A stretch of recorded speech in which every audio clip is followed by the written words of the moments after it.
And we are back after my second round of Halloween Horror Nights 34. Yes, I went to closing night with my parents. So what you're going to see in this video are the few clips that I took from our experience on closing evening at Halloween Horror Nights. And after that, I will be getting into my rankings of all the houses. Moving sidewalk, closing night edition. Yeah. It's beginning.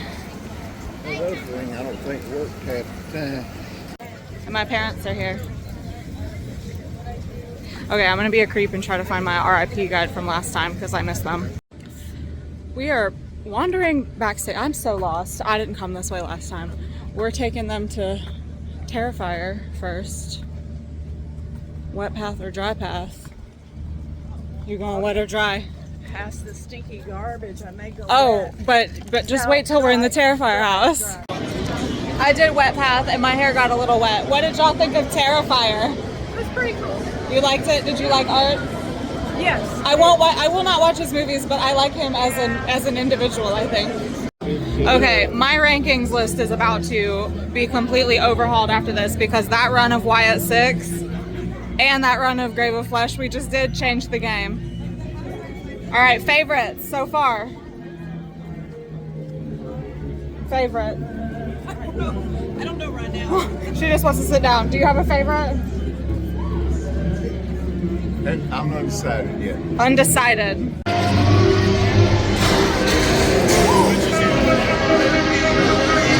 The 20s, they do be toxic.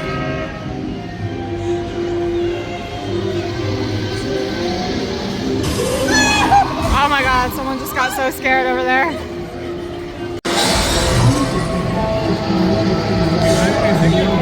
I would not have thrived in the 20s. Oh my god.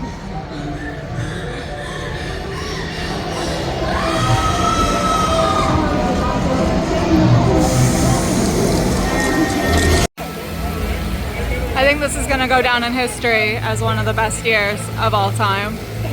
Just out of Jason Universe, and whoever came up with the idea of the gauntlet needs a raise and a hug and their drink of choice for eternity. All right, Dad, bust the move. Do it. Do it. Do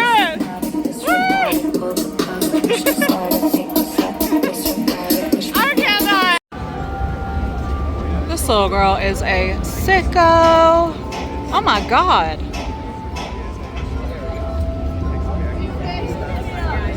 Ew. Alright, so first house this season was Galkin. Last house this season is about to be Fallout. Big bird, big bird, big bird. The biggest bird.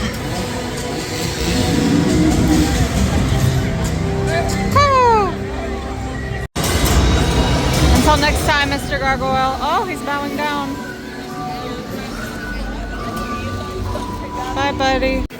All right, as always, that is a wrap on another amazing Halloween Horror Nights. Until next time. Also, it's not 2 a.m. We were never planning on staying until 2 a.m. Suffice it to say, I am really going to miss this year. And I say it every single year how good every year is. And for the most part, for the, 16 years that I've been going to this event, I genuinely mean that. There hasn't really been a year that was just flat out bad. Some years, of course, were not as good as others for various outside reasons, but I really would put this year probably #1 overall experience. I hold 2011 also in very high regard. House-wise, that's probably still my favorite year of all time. But this year, just the entire experience really was unmatched. I think due in large part because I did do the RIP tour my first night down there this year. And I said it in my previous video, kind of going over the experience of the RIP tour, that once you experience the event that way, I don't know how you go back to doing it any other way. However, I did go this second time with my parents. We did not do an RIP tour. We did have Express. We did do Scream early and stay in Scream, which really ended up being beneficial for us in the long run. But I think going forward, I'm going to be hopefully an RIP girly. The point being though, I think I can actually say that the best night of my life, one of the best nights of my life happened at Halloween Horror Nights this year. And maybe that sounds silly to some people, but for those of you that love the event, maybe you feel the same way about one of the nights that you went as well. Now, a lot of times I complain that it's really, really hard to rank the houses, and that is a little bit true this year as well, but I'm kind of fascinated by what ended up happening. I think going 2 separate times really shook things up for me. We'll get into that when I talk about my rankings here. So without further ado, let's get into it. And as always, if you're new here, I like to do a little disclaimer. Everyone's ranking list is valid. I really love seeing the vast differences in everybody's rankings. In fact, I always like to get rankings lists from my friends and family that go, just to kind of compare and see what everybody's feeling. And I love to say that everyone's list is valid, because it is. And in addition to that little disclaimer, just because I rank something low, it is in no way intended to disrespect anybody that was being a scare actor in the house, working on the house on the creative side, none of that, just my personal opinion. So that brings us to the house that I had to put in 10th place this year, and that is Fallout. I liked this house. I thought it was cute for what it was, but just in the grand scheme of the entire year, not a favorite of mine.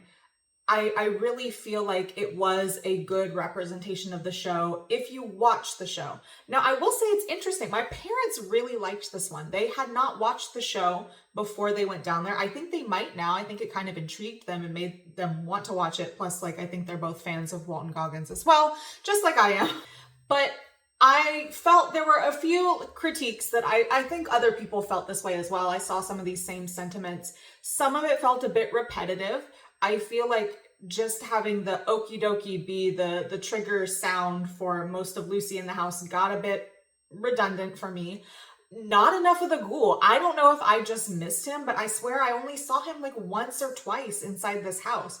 And while I like a variety of different characters, I feel like for being one of the main characters and my favorite character on the show, I didn't get to see enough of him. But it wasn't a bad house. It was still fun. I remember laughing going through here with my friends. This was more of one of the fun ones, not so much like a scary house. It is interesting though, because my parents were telling me afterwards, they're like, yeah, we can remember when we were kids, we thought that this might actually happen. This nuclear destruction, yeah, that was a possibility for us. I'm like, oh, okay. So I feel like maybe they kind of were able to understand the plot of it in that way, having lived through kind of that like really volatile era of history. But anyway, I really wanted to love this one. I had ranked it pretty high up. It was in my top 4 anticipation wise, but unfortunately it just felt a little flat for me. At number 9, I've put Dolls, Let's Play Dead. Another house that I enjoyed. Loved all of the guest activated triggers in this one. I liked ringing the doorbell. I think everybody liked ringing the doorbell because I heard it a lot every time I went in this house.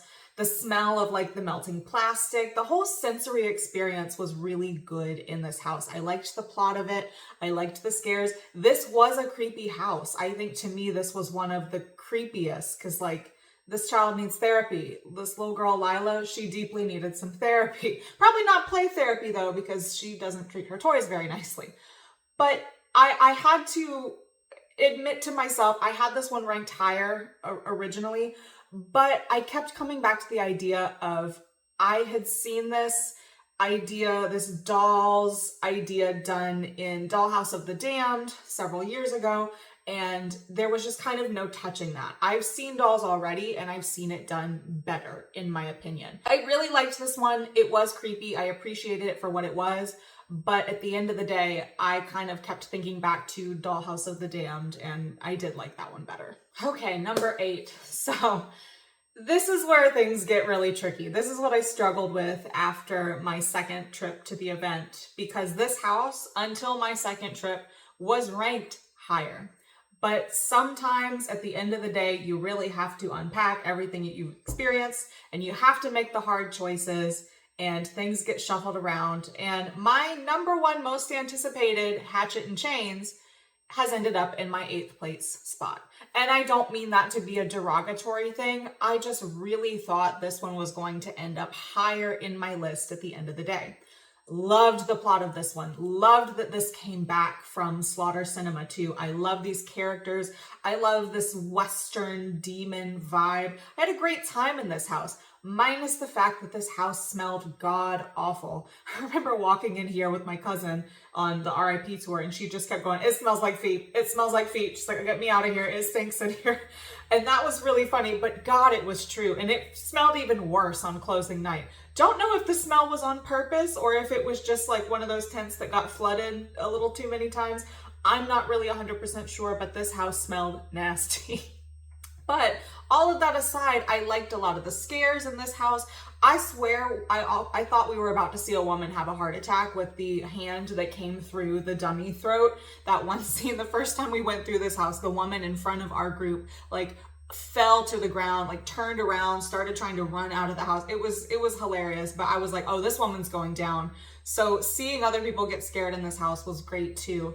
And I really, really liked it, but it just kind of stagnated for me. It was good for what it was, but I never really had a run that was just like incredible of this house, which is unfortunate because again, it was my #1 most anticipated. And while I liked it, there were some things that ended up being stronger for me, and maybe even surprisingly so.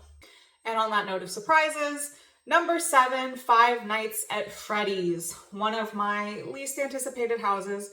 And I have to be real with you guys. I've never played the game. I did watch the movie. I didn't like it. I thought it was kind of dumb. I thought it was kind of bad. And I teach younger children, and my kids have talked about this franchise and these games and these characters. I should have like known the plot a little bit better. I didn't know it was about like killing children and putting them inside of animatronics. I'm like, this is what y'all watch. This is what y'all's parents let you watch. Oh, okay. But I really didn't like the movie, and I watched it before we went down here, and I was thinking, okay, well, whatever. But this was a good house. This was a really good house. And I remember that I have so many funny memories of this house. I do want to spend a little time talking about this one. So on our RIP tour, our guide Jay was talking to us before we went in and mentioned that it was the Jim Henson Company that was responsible for the puppets and animatronics. And my cousin and I, we are die-hard Muppet Jim Henson stands, like the Muppets raised us. And we were like, oh my God, we were so excited. Meanwhile, my husband, who I love dearly more than anything, his one flaw as a human is that he does not like the Muppets. He doesn't like puppets. He doesn't like the Muppets. None of that. He says it creeps him out. And I just can't, like, I wish I could get him on board, since this is my culture. This is like what I'm about. I love the Muppets. I love that kind of stuff. And so does my cousin. So we give him hell about that all the time. But I remember his face just kind of fell. He was like, when Jay was telling us like what to expect going in here. So that kind of amped my excitement up a little bit. But that was one of the last houses we did on the RIP tour. And he told us in the security office room to kind of look in that door to the left. He was like, you might see a familiar shadow. And of course, like, it was the fox. It was Foxy, like, duh, he's one of the characters in the franchise. So why did my cousin and I, like, in our delirious, tired state, think, like, it's gonna be Kermit the Frog? Like, we thought there was gonna be, like, a Muppets Easter egg inside of this house. We were convinced. We were walking through there like, all right, where's Kermit? We gotta be on the lookout. And then we saw what the shadow actually was, and we were a little bit disappointed. But it was a fun house the first time we went through it. It got bonus points for me. The fact that when you walked into the little pizza arcade place, there was actual carpet on the floor. That was like one of the reasons why I ranked it so high. And the animatronics were fabulous. But on that night, a lot of the stuff, like the puppets and stuff, weren't working properly, I think. Because when I went back through with my parents, we had like the run of all time of Five Nights at Freddy's. This was the first house we ended up going into, and it set the bar so high. And I was kind of expecting it to be more like what I experienced on RIP, but it was so good. And again, my parents know nothing about this franchise, but they really liked this house. My dad especially. But here's the thing. He doesn't call it Five Nights at Freddy's. He just calls it the Muppet House, because I told him about the Jim Henson thing. So I'm like, they're not Muppets, but okay. He kept calling it the Muppet House. And then I had to take his picture by the little cutout inside of in Louis, since it was like Freddy's at that time at the event. So he was really a big fan of this one. So this was kind of like one of the surprise hits for the event for me. So yeah, I liked this one. Number 6, Galkin, Monsters of the North. I knew this was going to be a good one. I love when we get into like mythology and different cultures and things like that. This house was really good. Scenic design wise, one of my favorites this year. A lot of really cool set pieces. That giant puppet at the end, the big like Wicker Man effigy on fire going in through the village and through the houses. I love a house like that where you're kind of all over the place. It's not set necessarily in one location. And this one had some really good scares too. I just remember every time I went through this house, everyone I was with really enjoyed it and had a really good time.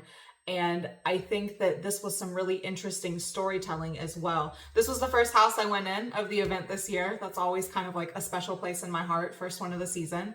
And I remember sitting on a little curb backstage while Jay, our guide, was kind of giving us the backstory of this house. And I just remember the anticipation building and being so excited to go in this house, taking my cousin for the first time. This was her first haunted house ever, not just at Horror Nights, like ever, her first real haunted house. So I think this one will always have a special place in my heart for that reason.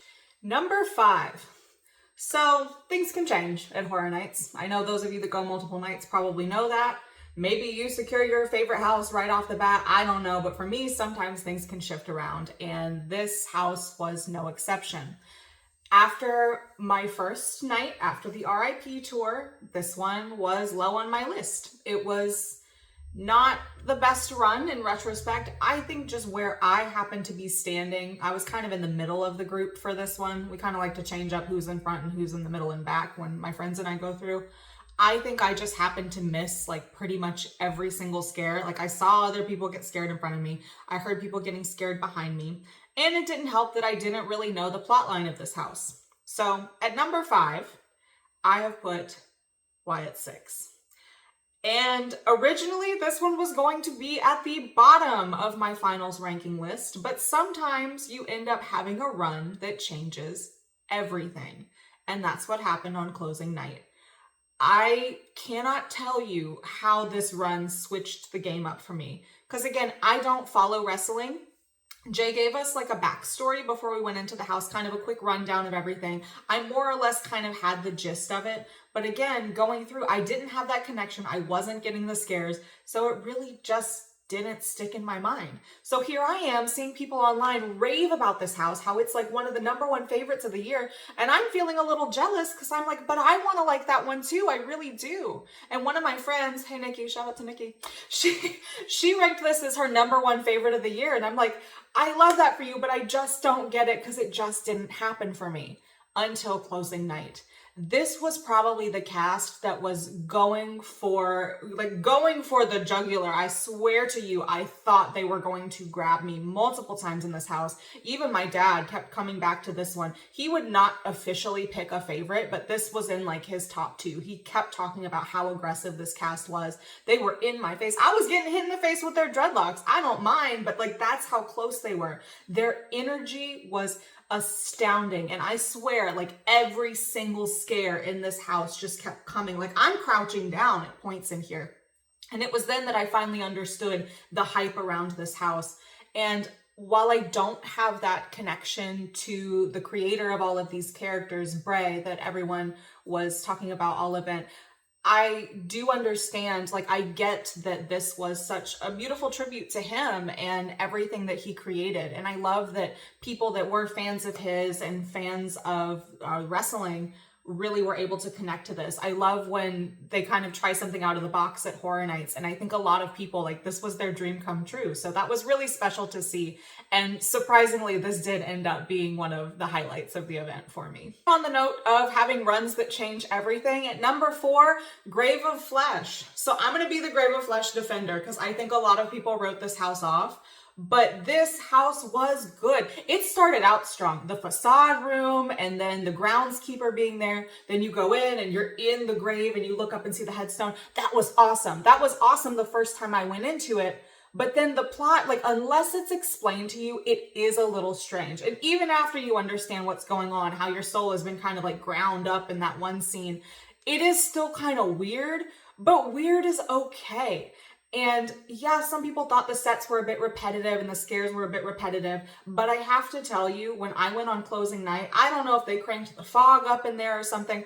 I got disoriented. I was just like going in circles. And of course, here's my parents like 2 rooms behind me, because my dad, one thing about him, he will not be rushed through a house. And no one tried to. No one told him to keep up with the party in front of you, which was surprising. He's not like ruining anybody's time, but he doesn't like run through the house. He likes to take his time. He likes to look around. He likes to wait for the characters to pop out. Like, sorry, but he is that guy in the house.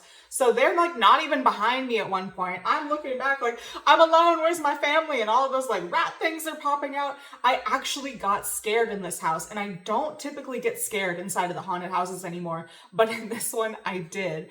And again, this was such an amazing run that it was like, okay, I can't deny this. It has to go like in the top of my list purely for this one run alone. So I will be here to defend Grave of Flesh. Number 3 is Terrifier. All right, so I'm sure if you watched my anticipation video, by now you're realizing, just like by process of elimination, that all of the IPs that I put at the very bottom of my list did not end up being at the bottom, and Terrifier is no exception. My exact words were about this clown: I don't know him. And you know what? I still don't know him from his movies. Do I ever intend to watch those movies? Probably not. It just does not seem like it's for me. But I am an Art the Clown stan now. The interaction that my cousin and I had with him at the media center on the RIP tour, like I was like, all right, I don't condone the killing, but you're like a silly guy and I love you. And in this house, it was just fun. Like, this house was nasty. This house was sick, but I'm just delighted by Art the Clown. He's just like a silly, goofy guy. And you know what? He's having fun. So whatever. Now here I am. I did the wet path. We ran this twice on the RIP tour. We ran it back to back, and we did wet, then we did dry, so we could see like the differences between the two. And then when we went back on closing, I was like, you know what? I'm going out strong. I'm finishing this like a champ. I'm doing wet path. My parents were like, no, we're doing dry. So I went on the wet path by myself. I had a hat on that night and I thought, I'm good. But then I came out and started touching. It's like, my hat is soaked. Okay, my ponytail is sticking out of my hat is soaked. All right, my leggings are soaked. Yeah, I'm pretty wet. So spoiler alert, the wet path is wet. And I thought that was kind of a fun choice in this one, the Symphony of Blood. I really did have such a good time in this house. On closing night, one of the times, like, the Art popped out and then he went back into his hole and I was like, I love you, Art. And he like waves at me. It was really cute. I love having cute little moments like that with the characters.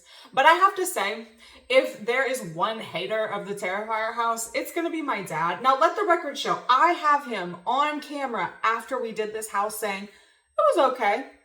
But as the night went on, his tune changed. It went from, it was okay to, it was all right for what it was, to, yeah, I wouldn't watch those movies. I don't care for that, to, yeah, I didn't really like that one that much. Like, it was a slow descent into being an Art hater. And I think maybe it was just like, because we did that house, one of the first ones, I think the more houses he saw, the more he realized in retrospect he didn't like it. And I'm not going to tell him he's wrong, but I am giving him a hard time, like, to this day about the fact that, like, that's not what you said at first. You said at first that it was pretty okay and entertaining for what it was. I have him on camera, but I guess he's going to be a certified Art hater, like I thought I was going to be, and didn't end up being after all. And at number 2, El Artista, A Spanish Haunting. Jaw-dropping, breathtaking, stunning, beautiful. I could go on. Holy, I don't even know what to say about the scenic design in this house. This house was amazing. This ended up being a lot of people that I went with's favorite, for good reason. This was an excellent house. I, for one, was not expecting the Stilts character the minute you walk into this house. Like, that actually got me pretty good. The flying gargoyle, the courtyard, just the use of the space. This really did feel like walking through this grand house and all of the different areas of it. The staircase, I love just like a good haunted house because you really do get a sense that you're really in this location. And this felt like a grand, sprawling property. And just everything about it, the stained glass, the vines, the wisteria creature. I was losing my mind. This house was just absolutely jaw-dropping. I think one of the standouts from the year. And I want to see Sergio again, you guys. Like, he was the icon. I don't care. Like, I know that you heard his voice throughout the park. He was represented. But I feel like in the pantheon of icons, like, we should put Sergio up there. Like, yeah, he's not as flashy as Jack the Clown or the Usher or any of the others. But I think even if we're unofficially calling him an icon, I think he is an icon. And he is the moment. So that leaves my final house, my number one house, a house that I had ranked very, very low on my anticipations list, and that is Jason Universe. Oh my God, this house, this is the best house that has been in the Fast and Furious extended queue, and I stand by that, and I don't know if anything will ever surpass it. So admittedly, I kind of danced around the subject in my anticipation video. I had not actually watched a full Jason movie before this year. I did try to watch Freddy vs. Jason one time, actually after I went in the Freddy vs. Jason house at Horror Nights, and I was like, you know what? I can't do this right now. I'm not in the headspace for this right now. And I gave up part of the way through, probably like 20 minutes into that movie, I gave up. And I had never seen a Jason movie. I have now seen 4 of them. Are they really amazing? No. He doesn't wear the mask until even the 3rd movie, which was kind of a surprise. They are varying levels of unhinged, and I do appreciate that about it. My husband and I really had like a good time sitting and watching these over October. I do want to watch more of them. I want to see the one where he goes to Manhattan, and I want to see the one where he goes to space. That's very important to me. But I get it. Like, yeah, like he's one of the iconic slashers. I'm still a Halloween girl, but this house I feel like was such a love letter to the Jason franchise. Was it the most scenically amazing house? No, but it was still cool kind of going in and outdoors, and that transition space, that is the best they've ever used it. I always hate that part of whatever house is in this location, but having Mrs. Voorhees out there telling the story of what happened and they let that young boy drown, that was the way to do this. And the highlight of the house for me, of course, I think the highlight of the house for everyone was the gauntlet. I remember our guide Jay telling us about this before we went in, and I was hyped, but I don't think I have ever like hooped and hollered and cheered and clapped in a section of a haunted house like that. I mean, it was just one after the other. And I think on closing night, they added some in there because it felt even more intense. But it was one of the most fun sections of a haunted house I have ever done. We did this at RIP and we kept talking about it afterwards. It's like, I want to go in the gauntlet again. I wish we could be in the gauntlet. I can't wait to go back. And just being excited to be there with my parents and take them through that one. They really like that one too. My dad comes out and he goes, that was a lot of Jasons. There were a lot of people in that house. And I remember turning around at one point and seeing my mom kind of like crouch down, because that's her response, to just kind of crouch and shy away from things.